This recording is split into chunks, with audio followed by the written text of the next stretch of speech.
Hello दोस्तों, refix India के YouTube channel पे आपका फिर से स्वागत है।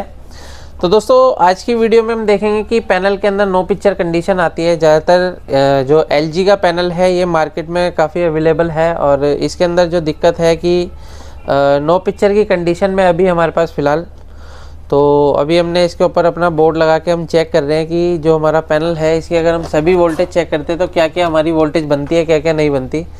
तो वो सारी चीज़ें अभी हम आपको दिखाते हैं। इसको पीछे करो।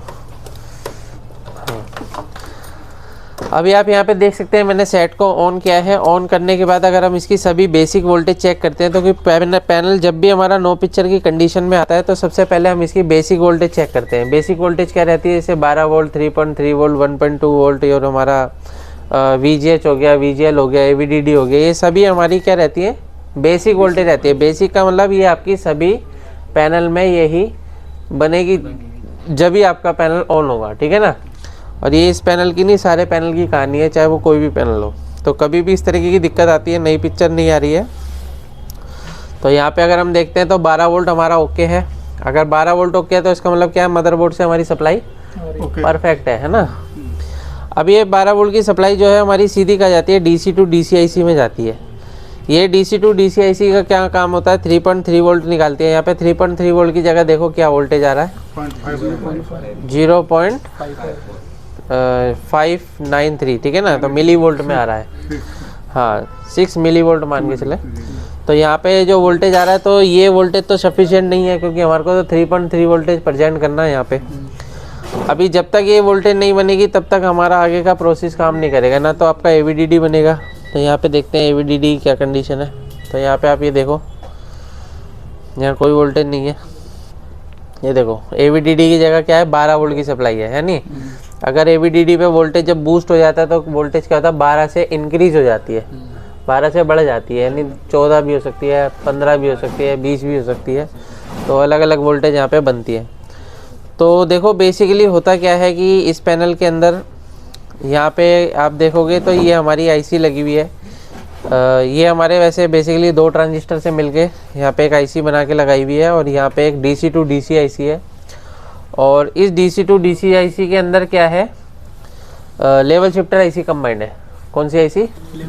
लेवल शिफ्टर IC का काम क्या होता है, गेट सिग्नल जो होते हैं ना हमारे, गेट सिग्नल, उसको ये कंट्रोल करती है। अब जिसके अंदर गेट को ऑफ नहीं होगी उसके अंदर लेवल शिफ्टर लगती है हमेशा, ठीक है ना।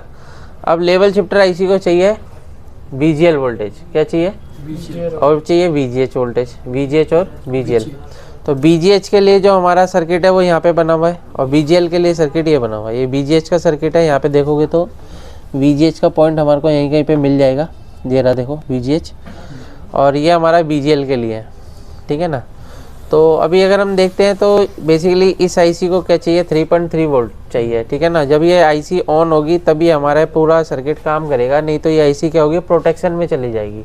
किस में चली जाएगी, प्रोटेक्शन में। क्यों चली जाएगी, क्योंकि भाई इस IC को ये फीडबैक मिलेगा कि भाई आगे कहीं ना कहीं दिक्कत है, तो ये IC ऑटोमेटिक बंद हो जाती है। आजकल DC टू DCIC इस तरीके की आती है, वो प्रोटेक्शन में चली जाती है, यानी कि DC टू DCIC अब कम ख़राब होती है, प्रोटेक्शन में ज़्यादा चली जाती हैं। तो प्रोटेक्शन में अगर ये IC चली जाएगी तो कोई भी वोल्टेज आपकी नहीं बनेगी, ठीक है ना। तो अभी क्या है कि अगर हम देखते हैं तो हमारा VGH का जो सर्किट है, तो यहाँ पे VGH जो हमारे DC टू DCIC के अंदर जाता है वो जाता है इस IC के थ्रू। और यहाँ से अगर आप पिन देखोगे तो इस पिन के थ्रू हमारा यहाँ पे 0 ओम की रेजिस्टेंस लगी हुई है और 0 ओम की रेजिस्टेंस से यहाँ से सीधी सर्किट हमारा इस IC के अंदर जा रहा है। तो अभी क्या है कि अगर हम इसका सर्किट देखते हैं, क्योंकि इस सर्किट को कभी कभार कई सर्किट देखने के लिए हमारे को ख़राब सर्किट की भी ज़रूरत पड़ती है, ट्रेस करने के लिए, ढूंढने के लिए, ठीक है ना। कई बार हमारे को एक कन्फर्मेशन नहीं हो पाती कि भाई ये जो ट्रैक है वो ट्रैक ओके है या नहीं है, क्या कंडीशन है।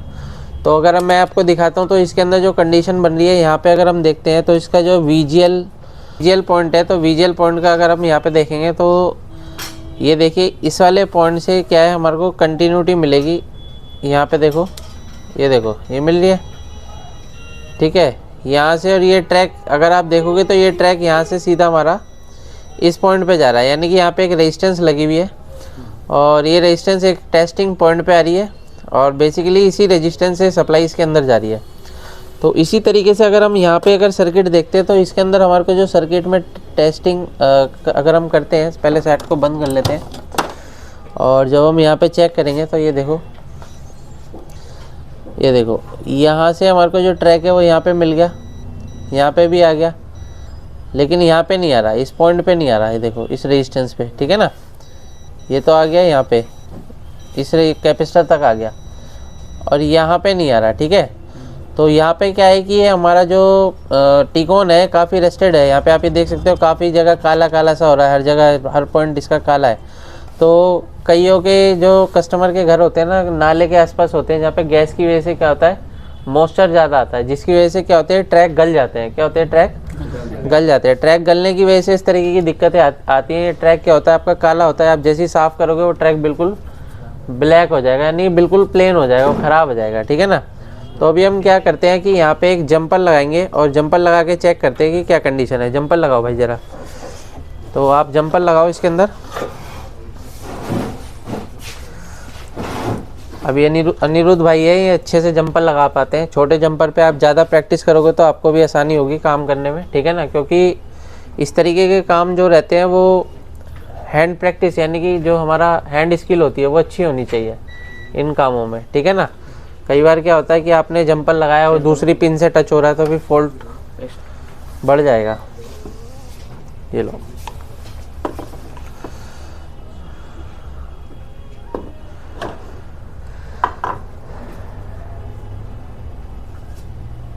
नीचे रख के घिस लो आराम से, यहाँ रख के। हाँ, इसको क्या होता है कि ऊपर से इसकी वार्निश उतारनी होती है जो रेड कलर की है, और फिर हम इसको लगाएंगे, ठीक है। पेस्ट लगा लो हल्का सा। ट्वीज़र चाहिए, चिमटी चाहिए तो ले लो। ये ट्वीज़र है, देखो बिल्कुल शार्प है।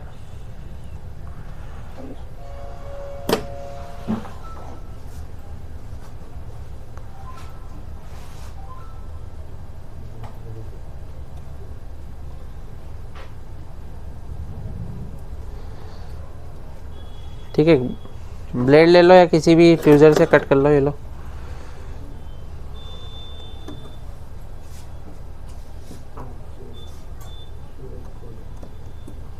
ठीक है। तो यहाँ पे देखो अभी क्या है, यहाँ पे जंपर लगा दिया। अभी जैसे कि हमने यहाँ पे देखा था तो इसके अंदर जो हमारा ट्रैक था बिल्कुल प्रॉपर दिख रहा था, जैसे कि यहाँ पे देखेंगे तो यहाँ से हमारा इस कैपेसिटर पे आ रहा था।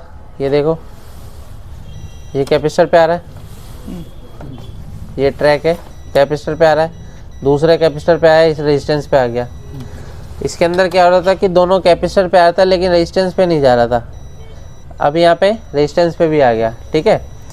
अभी हम सप्लाई को देके चेक करेंगे कि हमारी क्या कंडीशन रहती है। चलो सेट को ऑन करो आप एक बार, यहाँ से है ना पावर, ये लो पावर लगाओ। पावर लगाने के बाद देखते हैं हमारे सेट की क्या कंडीशन है।